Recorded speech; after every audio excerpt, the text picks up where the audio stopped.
Hello friends, आज का सवाल दिखने में बहुत ही सिंपल है लेकिन बहुत ही लाजवाब भी है। क्यों? क्योंकि कहा जाता है जो दिखता है वो होता नहीं है और जो होता है वो दिखता नहीं है। तो आइए इस सवाल को हम ध्यान से देखते हैं कि इसका आंसर क्या हो सकता है। प्रश्न क्या है? एक किताब का अंकित मूल्य 500 रुपया है जिस पर 20% का छूट है, यानी 20% डिस्काउंट है। पुनः क्रय मूल्य यानी कि 20% डिस्काउंट के बाद जो क्रय मूल्य बचेगा उस क्रय मूल्य पर 20% का जीएसटी लगता है। तो किताब का नेट क्रय मूल्य कितना होगा? यानी कि पहले इसके अंकित मूल्य से 20% का छूट घटाने के बाद और जो क्रय मूल्य आएगा उस पर 20% जीएसटी जोड़ने के बाद इसका नेट क्रय मूल्य क्या होगा। तो हम सिंपली क्या कह सकते हैं कि 20% का डिस्काउंट है और 20% का जीएसटी है, यानी कि दोनों कैंसिल हो जाएगा और 500 रुपये हमारा क्या होगा?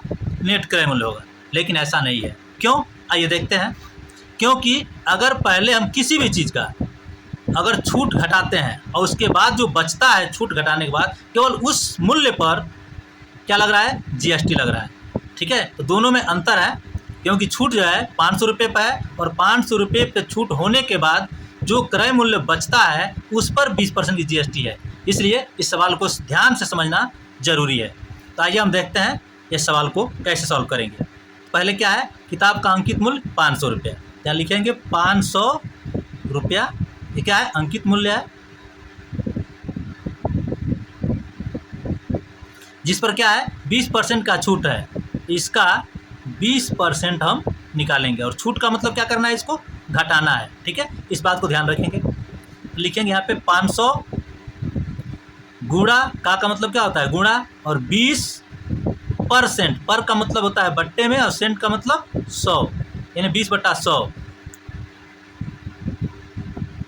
0 से 0 कैंसिल हो जाएगा और इस 0 से ये 0 कैंसिल हो जाएगा। क्या बचेगा? 50 दूना 100 और ये माइनस है तो माइनस आ जाएगा, यानी कि 100 रुपये की क्या होगी? छूट होगी।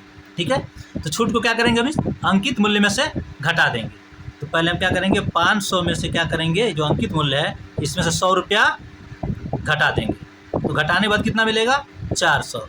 और यह 400 रुपया क्या कहलाएगा? क्रय मूल्य, क्योंकि 20% छूट हमने इसमें से घटा दिया है। तो ये जो रुपया होगा वह क्या होगा? ये होगा हमारा क्रय मूल्य। क्रय मूल्य। ठीक है, अब इस 400 रुपये के क्रय मूल्य पर क्या करना है? 20% का जीएसटी जोड़ना है। ठीक है, तो लिखेंगे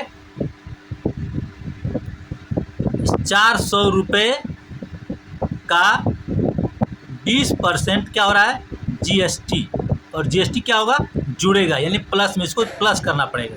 ठीक है, इसको हम लिखेंगे यहाँ पे 400 रुपया का मतलब गुणा और यहाँ पर सेम वैसे ही 20% का मतलब बट्टे में 100 प्लस का मतलब क्या करना है? इसको हमें जोड़ना है, क्योंकि यह जीएसटी जुड़ता है, घटता नहीं है। अब 0 से 0 कैंसिल हो जाएगा और इस 0 से ये 0 कैंसिल हो जाएगा। 40 दूना कितना हो जाएगा? 80 रुपया। ये क्या होगा? जीएसटी। और इस जीएसटी को क्या करना है? जोड़ना है। किसमें? क्रय मूल्य में। तो क्रय मूल्य कितना था हमारा? 400 रुपये यहाँ पर जो मिला था। इस 400 रुपये में 80 रुपये जीएसटी आ रहा है इस पर, यानी कि 80 रुपये इस पर जोड़ लेंगे। कितना हो जाएगा? 400 + 80 यानी 480 रुपया क्या हो जाएगा? जीएसटी जोड़ने के बाद उसका नेट क्रय मूल्य। नेट क्रय मूल्य। ठीक है, और ये हो जाएगा हमारा आंसर। उम्मीद करते हैं वीडियो अच्छा लगा होगा। ऐसे वीडियो के लिए हमारे चैनल को सब्सक्राइब कीजिए